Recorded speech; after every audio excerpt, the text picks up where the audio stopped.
کتاب مقدس میں سے سیموئیل کی پہلی کتاب کے 16ویں باب کی تلاوت۔ اور خداوند نے سیموئیل سے کہا، تو کب تک ساؤل کے لیے غم کھاتا رہے گا، جس حال کہ میں نے اسے بنی اسرائیل کا بادشاہ ہونے سے رد کر دیا ہے؟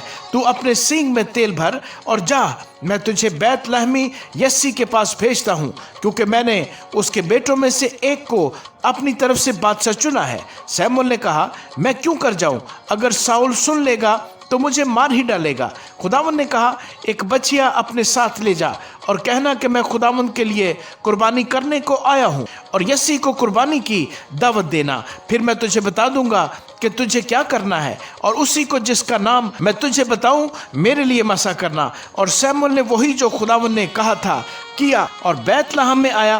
تب شہر کے بزرگ کانپتے ہوئے اس سے ملنے کو گئے اور کہنے لگے، تو صلح کے خیال سے آیا ہے؟ اس نے کہا، صلح کے خیال سے؟ میں خداوند کے لیے قربانی چڑھانے آیا ہوں۔ تم اپنے آپ کو پاک صاف کرو اور میرے ساتھ قربانی کے لیے آؤ۔ اور اس نے یسی کو اور اس کے بیٹوں کو پاک کیا اور ان کو قربانی کی دعوت دی۔ جب وہ آئے تو وہ الیاب کو دیکھ کر کہنے لگا، یقیناً خداوند کا ممسوح اس کے آگے ہے۔ پر خداوند نے سیموئیل سے کہا کہ تو اس کے چہرے اور اس کے قد کی بلندی کو نہ دیکھ، اس لیے کہ میں نے اسے ناپسند کیا، کیونکہ خداوند انسان کی مانند نظر نہیں کرتا، اس لیے کہ انسان ظاہری صورت کو دیکھتا ہے، پر خداوند دل پر نظر کرتا ہے۔ تب یسی نے ابیناداب کو بلایا اور اسے سیموئیل کے سامنے سے نکالا۔ اس نے کہا، خداوند نے اس کو بھی نہیں چنا۔ پھر یسی نے سما کو آگے کیا۔ اس نے کہا، خداوند نے اس کو بھی نہیں چنا۔ اور یسی نے اپنے 7 بیٹوں کو سیموئیل کے سامنے سے نکالا، اور سیموئیل نے یسی سے کہا کہ خداوند نے ان کو نہیں چنا ہے۔ پھر سیموئیل نے یسی سے پوچھا، کیا تیرے سب لڑکے یہی ہیں؟ اس نے کہا، سب سے چھوٹا ابھی رہ گیا، وہ بھیڑ بکریاں چراتا ہے۔ سیموئیل نے یسی سے کہا، اسے بلا بھیج، کیونکہ جب تک وہ یہاں نہ آ جائے ہم نہیں بیٹھیں گے۔ سو وہ اسے بلوا کر اندر لایا۔ وہ سرخ رنگ اور خوبصورت اور حسین تھا، اور خداوند نے فرمایا، اٹھ اور اسے مسا کر، کیونکہ وہ یہی ہے۔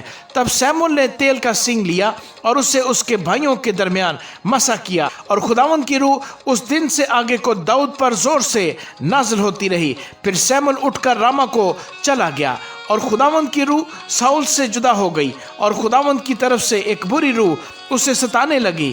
اور ساؤل کے ملازموں نے اس سے کہا، دیکھ، اب ایک بری روح خدا کی طرف سے تجھے ستاتی ہے، سو ہمارا مالک اب اپنے خادموں کو جو اس کے سامنے ہیں حکم دے کہ وہ ایک ایسے شخص کو تلاش کر لائیں جو بربط بجانے میں استاد ہو، اور جب جب خدا کی طرف سے یہ بری روح تجھ پر چڑھے وہ اپنے ہاتھ سے بجائے اور تو بحال ہو جائے۔ ساؤل نے اپنے خادموں سے کہا، خیر، ایک اچھا بجانے والا میرے لیے ڈھونڈو اور اسے میرے پاس لاؤ۔ تب جوانوں میں سے ایک یوں بول اٹھا کہ دیکھ، میں نے بیت لحم کے یسی کے ایک بیٹے کو دیکھا جو بجانے میں استاد اور زبردست سورما اور جنگی مرد اور گفتگو میں صاحب تمیز اور خوبصورت آدمی ہے، اور خداوند اس کے ساتھ ہے۔ پس ساؤل نے یسی کے پاس قاصد روانہ کیے اور کہلا بھیجا کہ اپنے بیٹے داؤد کو جو بھیڑ بکریوں کے ساتھ رہتا ہے میرے پاس بھیج دے۔ تب یسی نے ایک گدھا جس پر روٹیاں لدی تھی اور مے کا ایک مشکیزہ اور بکری کا ایک بچہ لے کر ان کو اپنے بیٹے داؤد کے ہاتھ ساؤل کے پاس بھیجا، اور داؤد ساؤل کے پاس آ کر اس کے سامنے کھڑا ہوا، اور ساؤل اس سے محبت کرنے لگا اور وہ اس کا صلہ بردار ہو گیا۔ اور ساؤل نے یسی کو کہلا بھیجا کہ داؤد کو میرے حضور رہنے دے، کیونکہ وہ میرا منظور نظر ہوا ہے۔ سو جب وہ بری روح خدا کی طرف سے ساؤل پر چڑھتی تھی تو داؤد بربط لے کر ہاتھ سے بجاتا تھا، اور ساؤل کو راحت ہوتی اور وہ بحال ہو جاتا تھا، اور وہ بری روح اس پر سے اتر جاتی تھی۔ آمین۔